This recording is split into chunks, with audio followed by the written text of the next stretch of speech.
Hello, this is Alpha Strike We Play, and in this video we're going to be talking about, I don't know, Mech 101, like Lance Building 101? Yeah. We kind of put out there that we wanted to know what you wanted us to dribble about, and that was one of the things that came up, was Lance Building 101.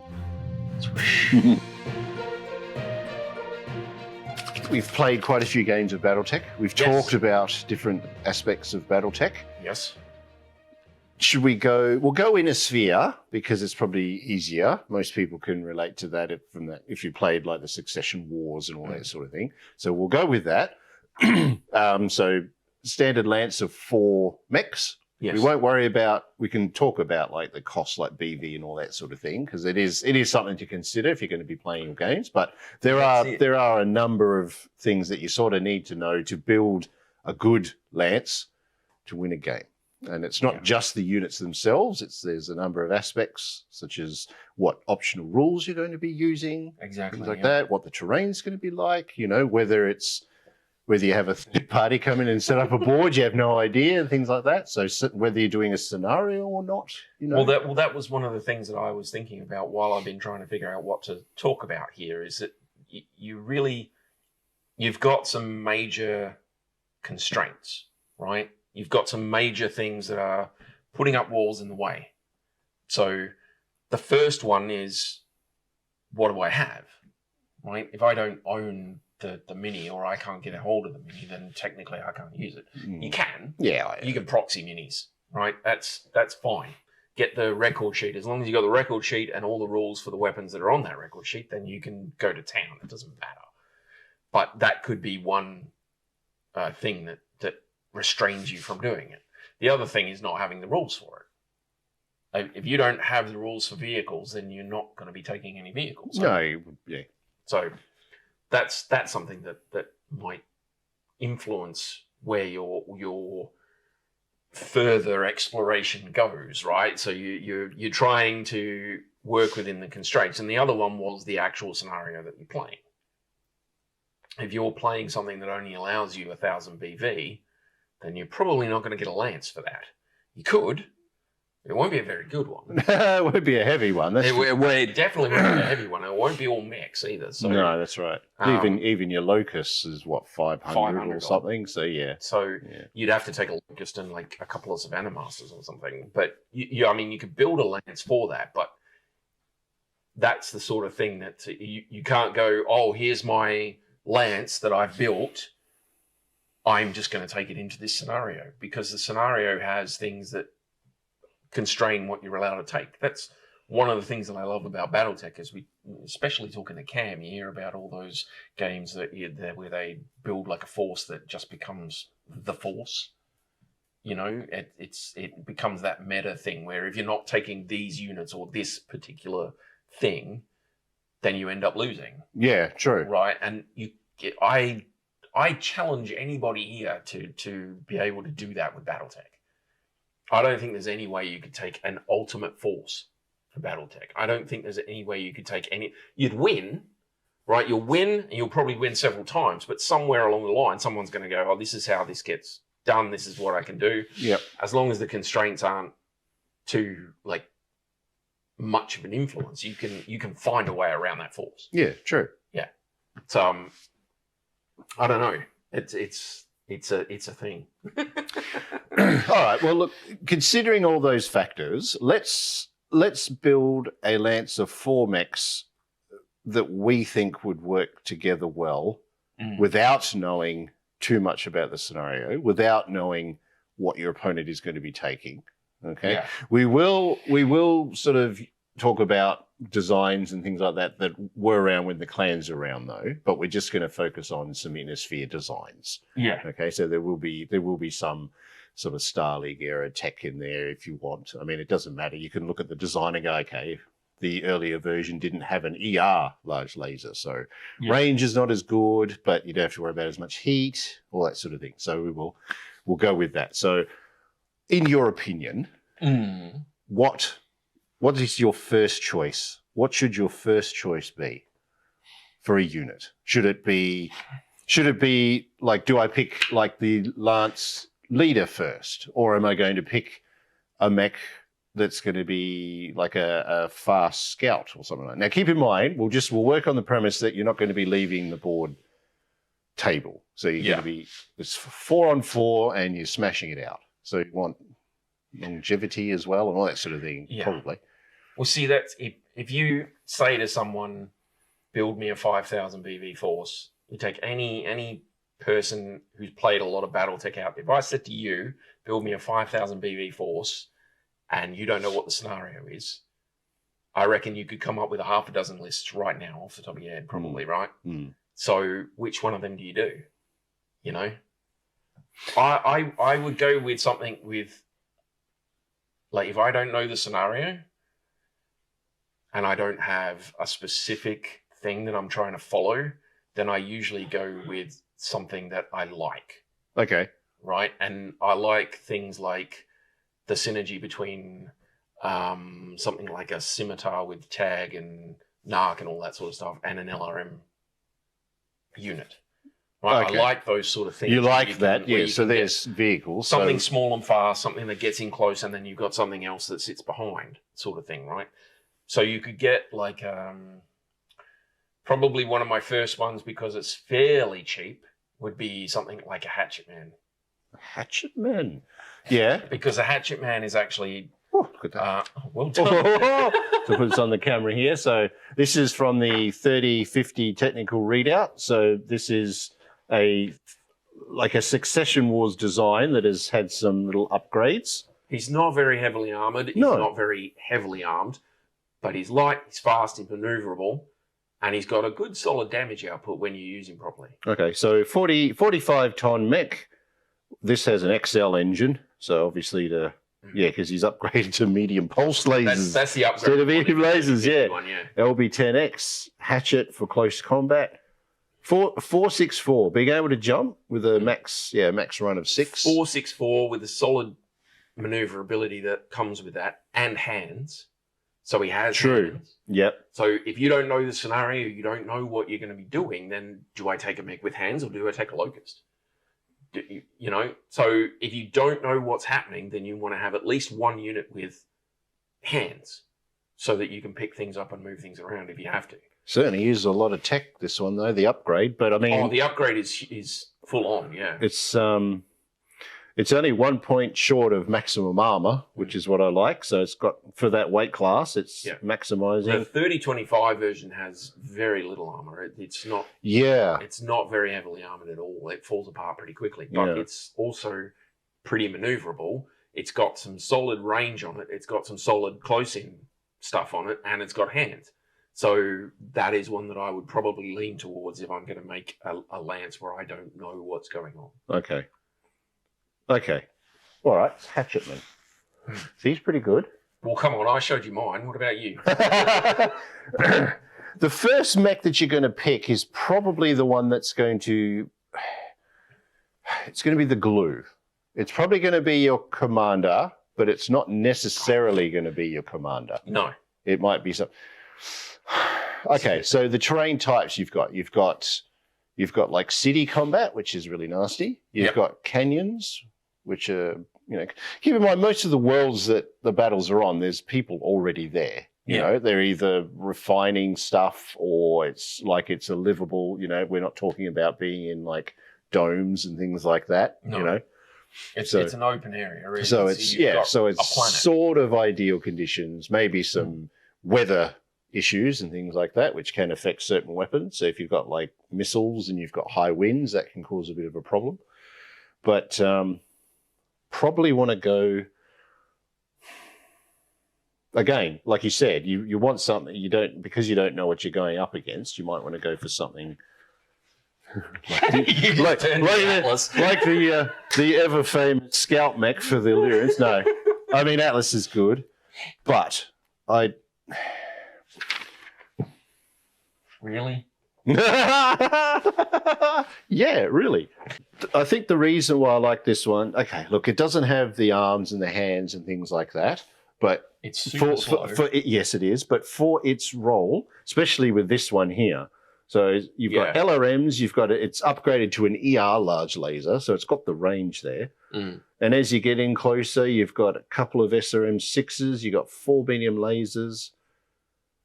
Is it a 5M? 5M. Yeah. Okay. Yep.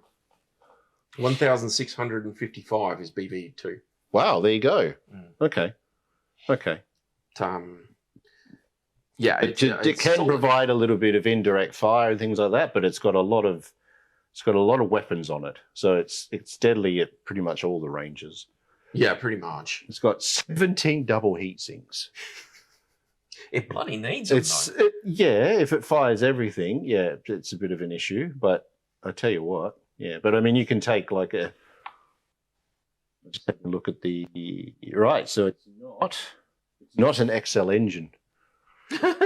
Which is handy. Which is very handy. Which is handy, yeah, for sure. But I quite like that. It's quite good. It's got long range. It's short range. I really like. So something like that. So you like the Archer, don't you? Yeah. As well. So but see, if you're going into a scenario and you don't know what's going on, and you've got enough BV, then that's probably a good one. If you are going into one where you don't know what's going on, and you've only got about 2,000 BV, you've just spent over half of that on one thing. You said 5,000 BV. Okay, so if we're talking 2,000, again, it would be like green pilots in Locusts, flopping around on the battlefield when they get shot. It's a 5M was the, no, it wasn't a 5M, it was a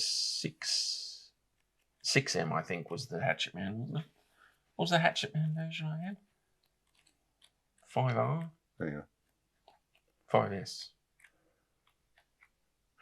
Oh, went past it. Hatchet Man 5S. It is the 5S. Okay. That's 1,039. Okay. So I'm 600 points under yours. And half the weight. Half the weight. Half the weapons. A quarter of the armor. A tenth of the damage output. Faster with jump and... But if we're playing a scout scenario... Yes. Where we each have to get to a specific point within a specific amount of time, then I've won. Yes, correct. Right? So this is what I mean. You can't somebody says, oh, build me the perfect lance. You can't do it. It doesn't happen. You have to go through what the scenario is. You have to go through everything that you know about the scenario, the stuff that you've got, the amount of BV you've got, the amount of C-bills you've got, whatever it is that you're doing, you need to go through it and look at it and say, okay, so maybe this, maybe that, maybe this, maybe that. That's I think there's one that we can both agree on. I just have to find it here. Oh yeah, I'd take one of them every time. Right. Okay, so let's call it up on the camera here. He'd be one that I would take fairly regularly. Yeah.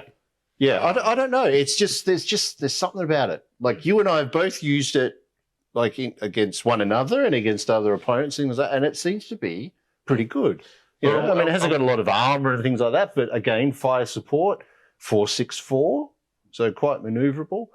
It's got a medium laser as a backup weapon, but they've upgraded it with the Artemis fire control. Yeah, which is nice. That. You don't get the benefit for that with indirect fire, though. No, but that's okay. It's good. Yeah, that's okay. But it doesn't have an XL engine on this upgrade, so this is the WTH-2. Yeah, 2 Whitworth. So the -2 is 936. Okay. 936, 3 million C-bills. I used a Whitworth, the original Whitworth, in one of my Madcap Money videos. Okay. And somebody said. It was either Derek or Mikey mentioned that the reason, because I was saying for some reason people don't like Whitworths.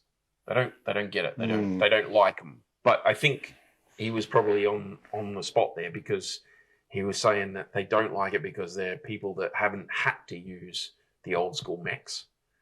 Like we used to have to use 3025 mechs all the time because that's all it was. That's all it was. And it was like your strategies and tactics changed. And the Whitworth was a solid mech. It was, yeah. I mean, it is the old school one without case. You're in huge amounts of trouble. You've got the problems with not having case, right? Ammo explosions and all that sort of stuff. overheating is an issue in the original Whitworth as well, I think, if you're not careful with it. Well, as soon as you get one engine hit, you've got big problems with anything that's sort of succession warp before it's upgraded. But I think it's 15s, LRM 15s. I think they do like 4 points of heat or something each, or 3 points of heat each. Five. There you go. So they're quite, and I don't think the original had any extra. No, this one's still only got, I think it was 10. I think they only have the 10. Yeah, he's got 2 LRM10s, 3 medium lasers, 982 for the original. For the original, and 10 single heat sinks. Excuse me, give myself the hiccup. Now, this design came in the armored box set. Yeah, is one of them. Solid Mech. Yeah, I think so. So this is the this is the Thunderbolt. All right, this particular version is the 7M. Okay. I don't know how quickly you want to pull it up, but they upgraded this. I've always liked this design. It's pretty good. It's got a good choice of weapons. It's got long range, especially now with upgrading to the ER large. So an ER large and LRM 15 full range, and then you've got medium lasers, machine guns, and SRM2 streaks for getting up close. So which one was that? That's the 7M. 7M. There he is. 1,495. Okay. But that is something else that you want to look at when you're building a force, not necessarily even just a lance. When you're building a force that you're going to take into a scenario, if you don't know what the scenario is going to be, you want to look at things that are heat neutral, if possible, and that have a wide variety of ranges for weapons. So something like a Thunderbolt with an LRM rack, an SRM rack, and a laser, and all that sort of stuff. If you've got lots of different ranges for things, then you've got variable damage output. You can stand back if you need to stand back. You can move forward if you need to move forward. That sort of thing, right? It's pretty good. The Griffin's reasonable for that, but he doesn't really have a huge range of weapons. He's got a good range of ranges, but not a good range of weapons. If you take something like a Komodo, I love the Komodo. So you take a Komodo, you can only engage the weapons, the enemy at 9 with a Komodo, unless you use the tag, right? So that you are severely limiting your ability to engage. Okay. We've talked about this one before. It was designed by the Draconis Combine to take on elementals because they didn't know what they were originally. They went, wow. But that's like, I mean, you look at that thing, there's 2 AMS on there, a tag, and what, 8 medium lasers? 10 medium lasers and a Guardian ECM, which is nice. But those 2 AMSs will take out the missiles that are incoming from the elementals. Yeah. And I love that mech. It's great. I know I've got one of them. I think I've got 2 of them. Yeah. Because of the tag and all that sort of stuff. And it's reasonably maneuverable there, isn't it? It's a 585. Yeah. So it's more than fast enough to get away from elementals if it needs to. More than fast enough to keep up with most other units. Yeah. And to close the distance to larger units that will mean it doesn't have to worry about the fact that it hasn't got long-range weaponry.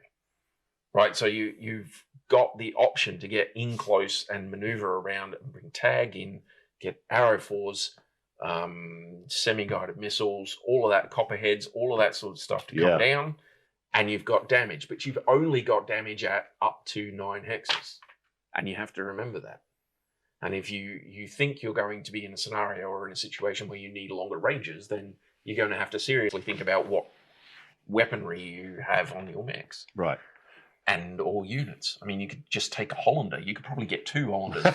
Easy. One Komodo. I've used the Hollanders. They're pretty good. The stabilized weapon or something perk on them. If you play, because of the legs rules, and everything. You get bonuses for firing when you're moving or something. The Grand Titan. It's such a heat bucket. Such a heat bucket. I'm just showing you guys. I'm not saying that this is a choice. I'm just saying that look at that weapon loadout. And look at everything. Wait a minute. You got to be Grand careful Titan. with What version of the Grand Titan is that? the initial one, which is the N10M. Because I think they actually did a version of this with like an artillery piece on it. It's pretty scary. N10M is 1,817. For a 100-ton mech. With a huge range of weaponry, a solid amount of armor, if I remember It does, correctly. yeah, it's good. And like a 4.6? 4.6. It's got a big XL engine, but yeah, it saves. If you're playing 2,000 BV or 2,500 BV and you don't know what the situation is, you don't know what the scenario is, you don't know what is happening, and you want to simplify things, you get one of them and you up it to like a 2.4 pilot or something, Oof. and you've got a solid damage output. You've got You've got reasonable speed. You've got a whole heap of different ranges and equipment that you can bring to bear. Yeah, lots of pulse weapons, so it's quite accurate already. There you go. I mean, why not? That's pretty cool. It is very cool. It's funny. Mech, I was just looking. cool. Yeah, I was just looking at like a support mech or whatever. So here's the. I'd go either the Archer or the Catapult most times. Yeah, I mean this is he's a 80-ton or something salamander. So 3 LRM-20s and a couple of medium lasers, but no heat issues if he can run and fire what's his move? 4.6. 4.6, which I think is the same as an Archer. Yeah, yeah. Yeah, well, he's got one extra LRM-20, which is which is good. But I mean, he probably costs a good couple of hundred extra BV as well. So yeah, you know. Well, the Archer was what 70 or something. So Archer's a good. That's a choice. We'll have a look. Okay, so here's the Archer. I love the Archer. I reckon the Archer is one of the best names. Yeah, it originally had the 2 LRM-20s and some medium laser. That was the main thing. It was a fire support. With this one, they've sort of kept true to that. They've added fire control to it, which is nice. Give you extra missiles on a hit. And it's still got the medium lasers pointing to the rear, so it's got rear protection. Yeah. Which I like. But still, 4.6, it doesn't have an XL engine, which is nice too. Which means it's got that staying power. Explode. And I think they put case on that one. It's got case, yeah. So you've got, not only do you not have the problem of torso explosions taking the mech out with the XL engine, but it's not going to take the mech out with the ammo explosion either. Yeah. So yeah.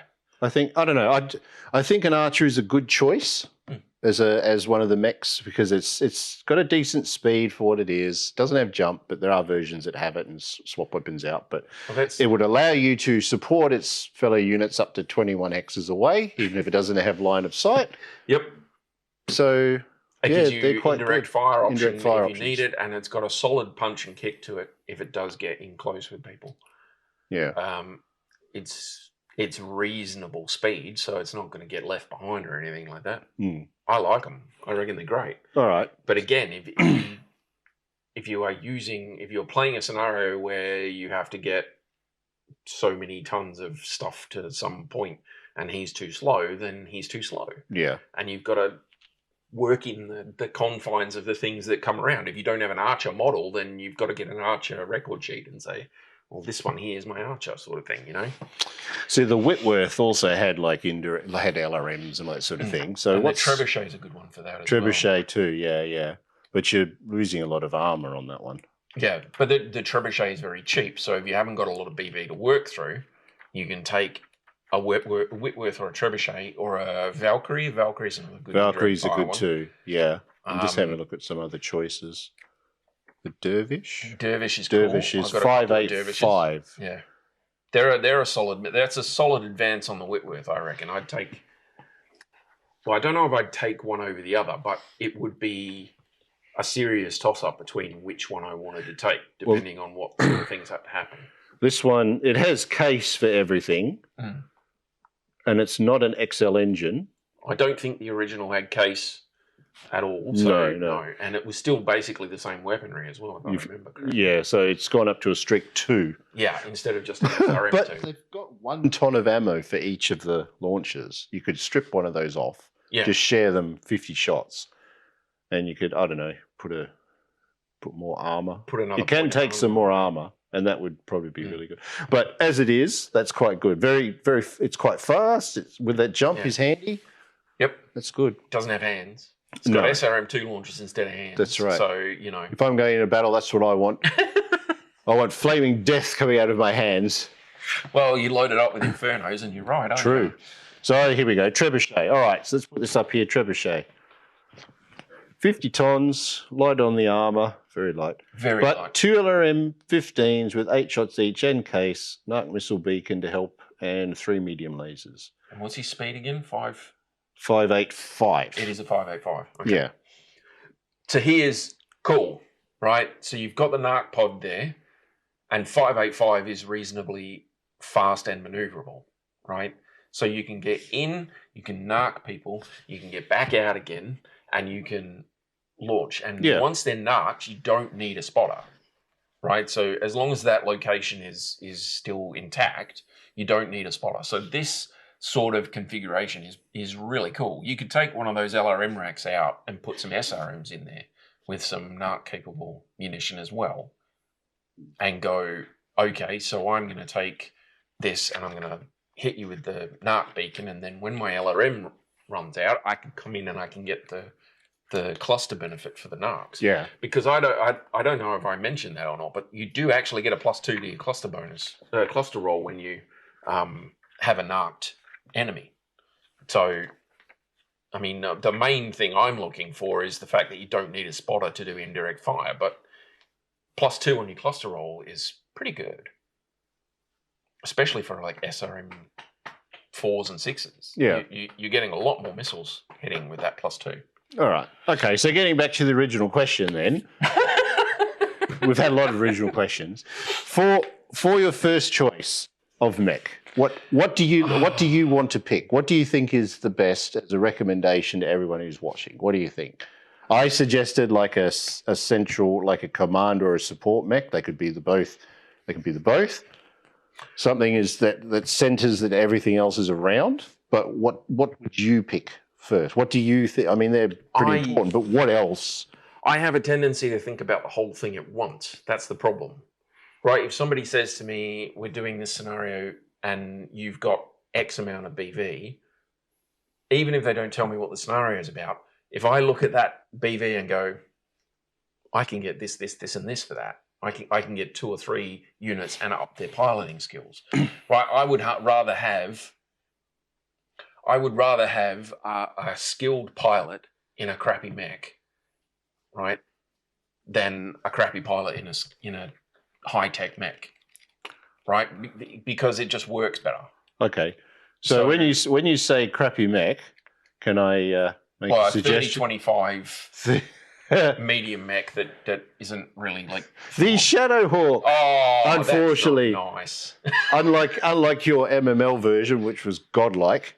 Yes. This one here, yeah. So Ultra 5, they upgraded it with some advanced tech. So an Ultra 5, it's got an LRM-20 with 6 shots. So they all have case. And a Streak 2, which shares the case as well, and a medium laser. But that's a 6.9? 585. 585. With right. 10 double heat sinks. Thankfully, they added the double heat sinks for it, so that helps. So and it's endo steel as well, which is pretty cool. What version is that? That is the 5M. Let's have a look here. It's funny how these average designs suddenly become really, really good simply by just adding a few bits of this advanced tech onto it. Yeah, just a little bit of advanced tech, and you can make it so much better. 5M. Okay. Yeah, 5M. 1,430. Okay. And that counts as a missile boat, apparently. What missiles has he got on there? LRM-20. Okay. And a Streak 2, yeah. Fair enough. So the 5M is 1,430. So, no. But if you've got something like an original 30-25 Hatchet Man, and you put a 2-2 pilot in that, you can do some serious damage with that thing before it gets taken down. Definitely, yeah. Whereas if you take a Shadowhawk like that, and put just an average pilot in it, I could probably get a 0-0 30-25 Hatchet Man for the price of that thing. And I don't know which one I'd put my money on. It'd be damn close. We've intentionally missed the urban mech so far. Everyone says you'd have an urban mech in your force. Why not? You know, it's not crap. I don't know. All right, so you're saying I think if I had to pick a single mech, then like it would be a pivot point, like you're saying. It would be like if I don't know what I have to do, then it'll be something that I'm going to put as everything else will fall around this sort of thing, right? okay, all right. But if I had to pick a force and it was a fairly light force, I would start with a hatchet man, something like a hatchet man, or like you say, a shadow hawk or something like that. Something fairly simple, fairly cheap, fairly solid still though. Okay. Right, and then build light mechs around. But if I'm starting with a heavy class, I might start with something like an archer, because it's archers and awesomes for me that are like, they stick in my head for some reason, and I always go to them. Okay. So if it's an assault class one, I'd probably start with an awesome, and if it's high tech, I'd start with a 9Q. All right. All right. So, well, let's simplify things so as our brains don't explode. We will just play on a standard table, standard temperature, standard gravity, like everything. The games that we've been played on. So there's some woods and there's some like canyon sections, maybe some city in there if you want, water. Mm-hmm. Let's put water in there because water's always fun. Water's always good. Okay, so if you know that and you've got your fixed area and there was, say, no time limit. I know a lot of our scenarios we do like 8 turns because it's fun, but let's just... Well, that 8 turns thing is kind of for the videos as well. It means True. It doesn't drag on for 6 hours. Yeah. So all of that. So now you know all of that. Is the hatchetman still your first choice? Yeah, probably. Yeah. I do like it. It's pretty cool. Especially if I don't know what's happening. Like I say, he's pretty maneuverable. He's pretty fast. He's not super duper in anything, but he's got a lot of different options. That Act 10 goes out for a reasonable range. The LBX, you've got the option to take cluster ammo if you want to.